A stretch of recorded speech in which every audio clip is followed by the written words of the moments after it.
Thank you very much, Mr. Sudhanshu, once again for giving me this opportunity. And I would also like to thank all speakers who is going to present. And I have also gone through a couple of presentations before this session, and it is really a good presentation. Especially I heard from Sanjay. It's really good, and I think it's a real it's a time for us to change the coating dynamics of our country, because you are correct, we are still at low solids, hazardous material, and we need to go a lot to catch up, developed countries or developing countries also. So with that, I have been given, are you able to see my screen?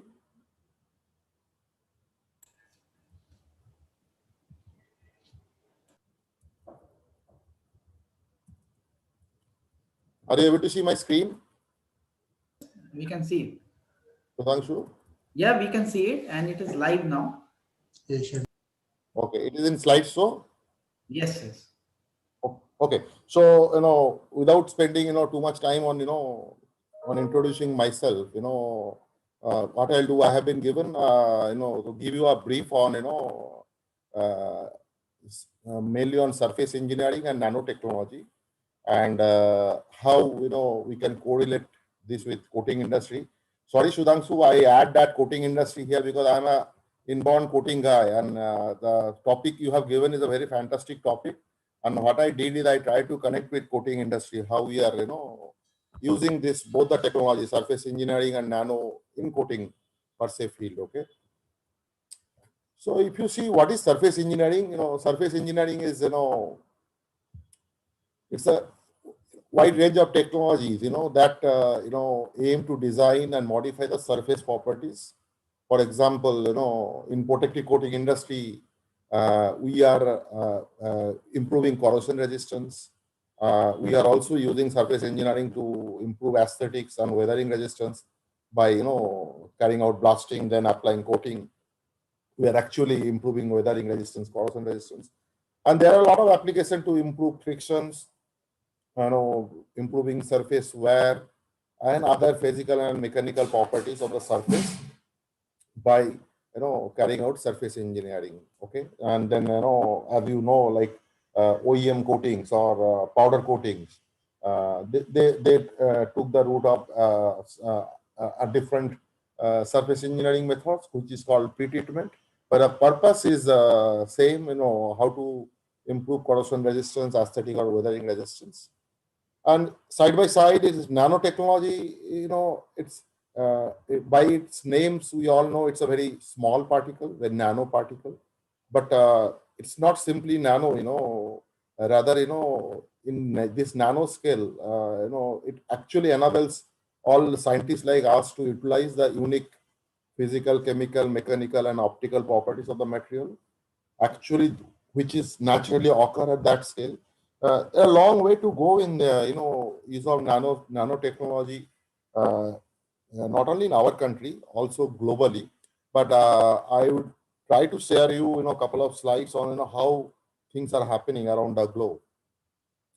So surface engineering. So what I am going to do is, as I said, I try to connect with the coating industry, my presentation with this given topic. So we'll do one thing. We'll try to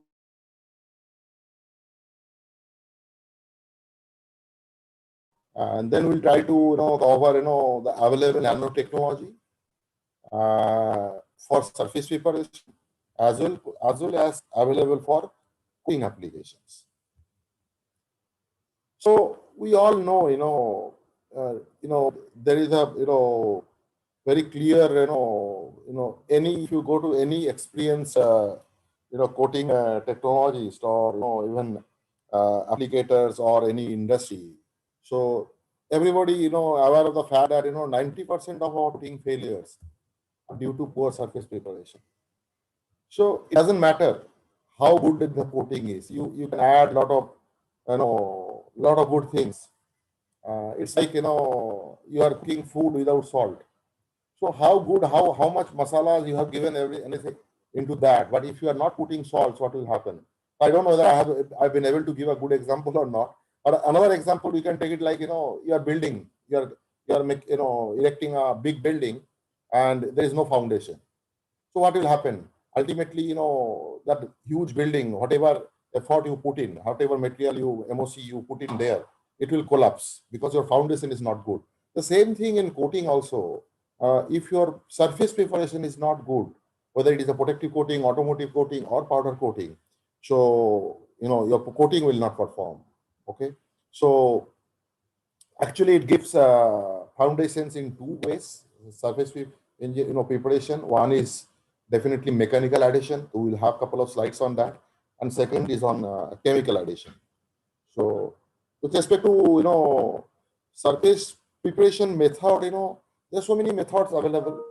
As I said, in protective coating we normally use blasting or power tool cleaning, or in OEMs we are having like pre-treatments. Then in many cases we also, if you go to a maintenance scenario like the structures of ONGCs or offshore platforms, they normally go for some normal high pressure water jet cleaning or all those things. So wherever you go, the technique, surface preparation technique, it is being decided with some factors, and factors are like what type of contaminants is present on the substrates. So if suppose you have if your structures are lying for long days in the exposure and there are a lot of rust, loose rust, so maybe before coating application you need to go for blasting and take out all the contaminants, rust and everything. So in many cases, like which contaminant is to be removed. For example, you're applying a coating, and if suppose your surface is contaminated with water, sorry, salt. So if you put coating over that without removing the salt, actually you are calling for a very premature failure. So you need to remove that. So you need to understand that what are the contaminants to be removed, and based on that you should go for surface preparation techniques. So then the required degree of cleanliness. How for example, you are going for coating application inside a tank, or you are going for a coating application for a very high heat service where small amount of failure will be disaster. For example, you are going for a coating on a ONGC platform, okay, and ONGC platform with fireproof capability. Now you are putting a fireproof fire protection coating and you are not doing a proper surface preparation as required, like proper mechanical anchoring, which is required to ensure that your primer and then subsequent fireproof coating should adhere properly on the surface. If you don't do that, in the case of fire, even after putting fire protections, in case of fire, that fire protection will not work. It will come out and it will fire will touch the steel and it collapses the building. So depending on the requirement, we can select the surface preparation. Then possible damage to metal. So for example, if we are going for a very very soft or very thin metal sheets, and if we go for blasting, it may deform or damage the MOC material of construction itself, and which actually completely uh, fails the purpose. So for those structures, blasting should not be the surface engineering or surface preparation method. We should go for something like pre-treatment or something else, so or some primers which can adhere on that, so that it can give proper surface engineering to enhance the performance. And other than that, there are so many cases where you cannot use blasting media, or you cannot use phosphates, which are hazardous to the environment. So you should go for different techniques, and obviously size and geometry of the parts also sometimes deciding factors. So if you see the mechanical on how surface preparation gives a mechanical addition, it actually creates some anchors, and I believe I have one. No, I don't have photograph. So and it creates some peaks and valleys, and coating actually anchors itself in the peaks and valleys away with the seat anchors in the jetties. The same thing happens here, and Blasting techniques actually involves, if you see here, it impacts, high velocity grids and swords, iron or any other non-metallic abrasive also used for substrates like stainless steels. And if you see here, it actually impacted on the surface and creates peaks and valley, and which actually in turn, gives anchors to the coating. So this is called mechanical addition. And in case of chemical addition, when you carry out blasting, you are actually creating, a lot of active sites. For example, when we are applying coatings, which is very famous in protective coating industry called ethyl silicates, based zinc ethyl silicates. So at that time, what we actually do, we prepare the surface, we create a huge number of active sites by surface preparation as we are increasing the surface area, and that actually allows ethyl silicate chains to react with iron in presence of zinc and create a bond, chemical bond also, which gives a huge, performance. So there are so many, international standards available for these, and it's easily, high, available in today's network. And you can see here, in SSPC, ISO, NACE, all, international standards. Organization publish that, and these are more or less very, same in principle. For example, if you are looking for a blasting, normally. Very thorough blasting, which we recommend for a high performance protective coating SA 2.5. So that which is driven by mostly by ISO, but if you compare with SSPC, you can always call it as SSPC SP10. Like that, these are standards are available. You can always refer to create a proper surface preparation and use the surface engineering technique to enhance the performance of your substrates. So these are a couple of equipments, measurement equipments, and all those things which you can use. Then there are another sort of surface engineering is a pre-treatment or conversion coating. The structures which are sometimes surface preparation through blasting is not possible, or they require a very automatic process like OEM lines and all those things. So you need to go for the conversion coating. There are a lot of conversion coating available. Zinc phosphating, nano coating, iron phosphating. So there are small comparison, on iron phosphating, zinc phosphating, and nano PT. Nano PT is a recent addition in pre-treatment circuit. So this is one area where nanotechnology actually marries with surface engineering process and giving a lot of advantage, to this field.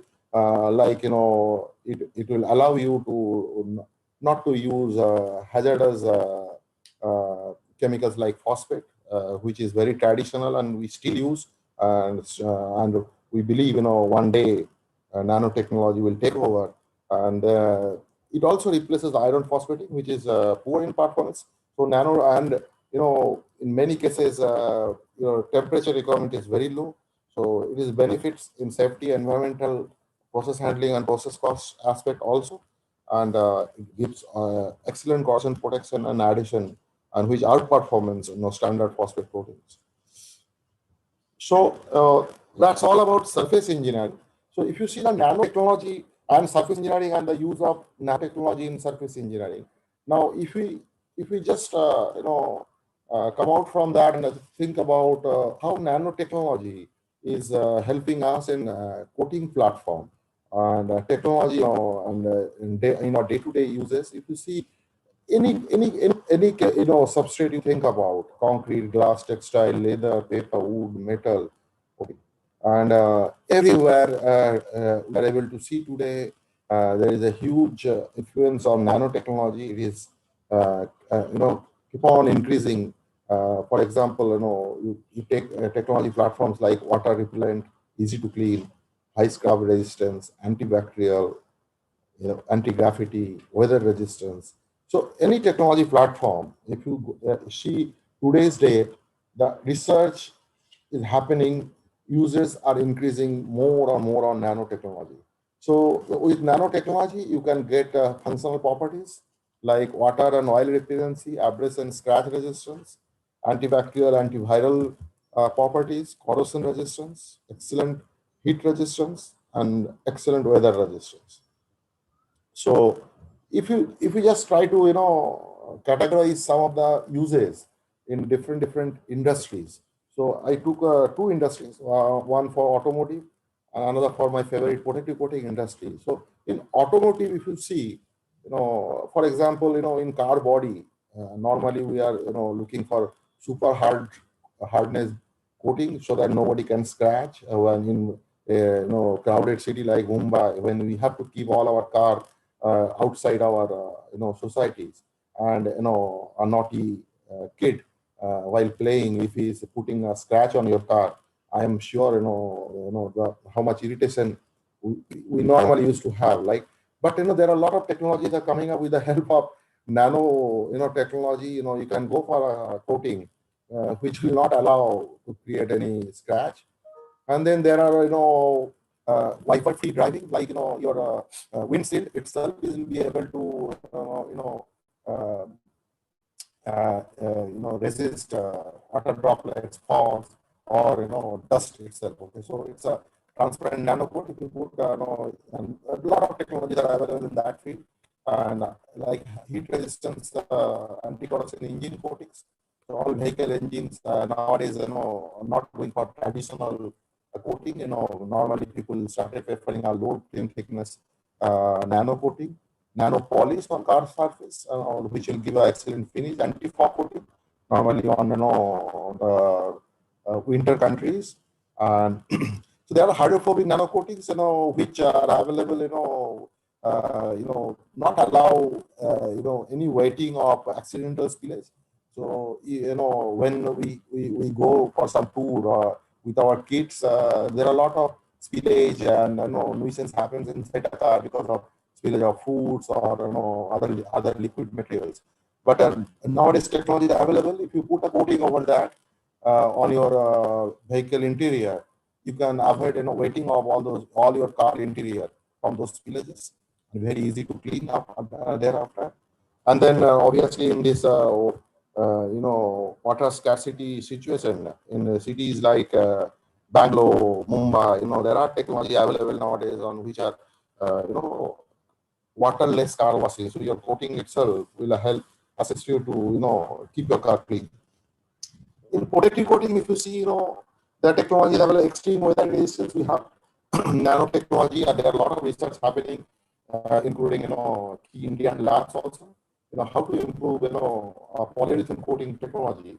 With polyurethane, we saw there are a lot of developments from polyurethane to polysilicon to fluoropolymers. But there are technologies available now in polyurethane itself. You can get extremely high weather resistance, which actually can challenge the polysilicon or fluoropolymer based coating technology also.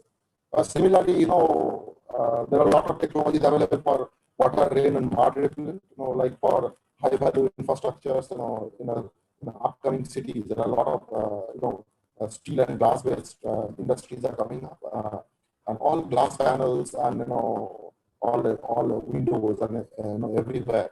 And it's a very high rise. Everyday cleaning is very difficult, but to keep the structures clean from day-to-day pollution and dust, I think this type of coatings are helping, and there are a lot of research happening on that area. Anti-corrosion, obviously, we told, we saw a lot of applications in marine and anti-fouling areas also in with nanotechnology. One is, which is a very big way catching up is anti-dust, anti-graffiti technology. Not, there are traditional technology with silicon-based technology, but, now a lot of research happening on nanoscale, with nanoparticles to get anti-dust and anti-graffiti properties, and which are going to be used in a big way in OEM appliance and transportation industry. It's already started using, but it will be much bigger in next 1 or 2 decades.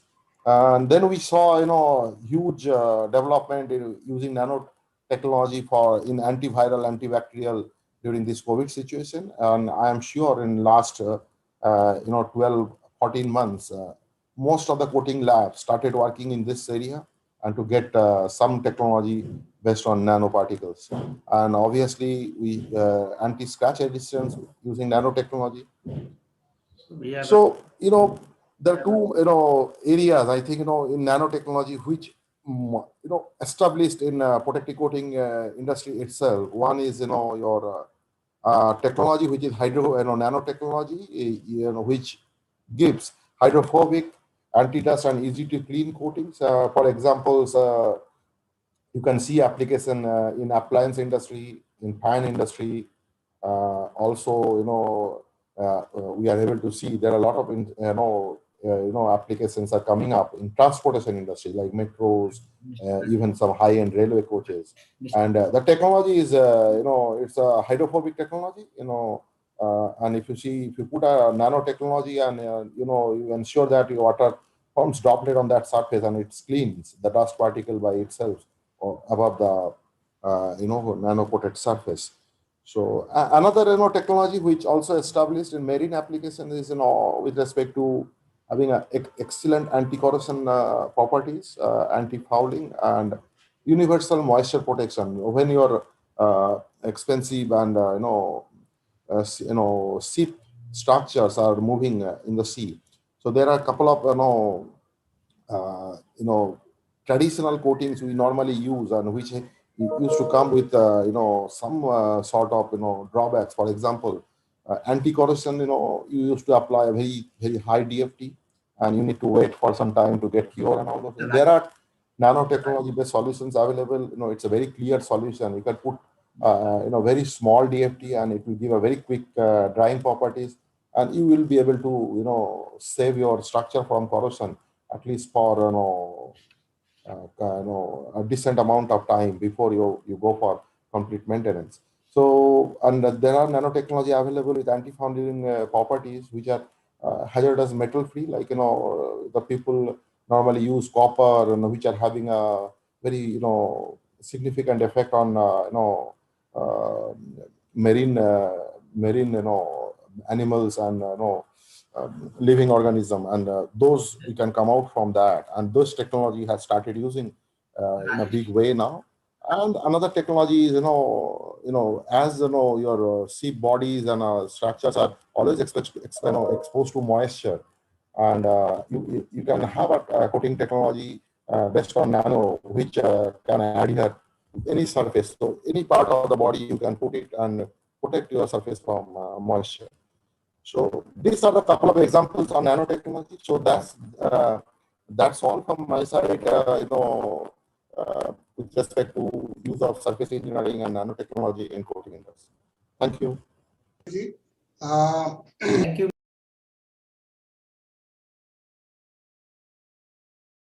Thank you, Mr. Tokshi. Thank you, Mr. Sudhanshu Nagar, and everyone. Yeah, is this okay? Yes, sir. Yeah, okay. So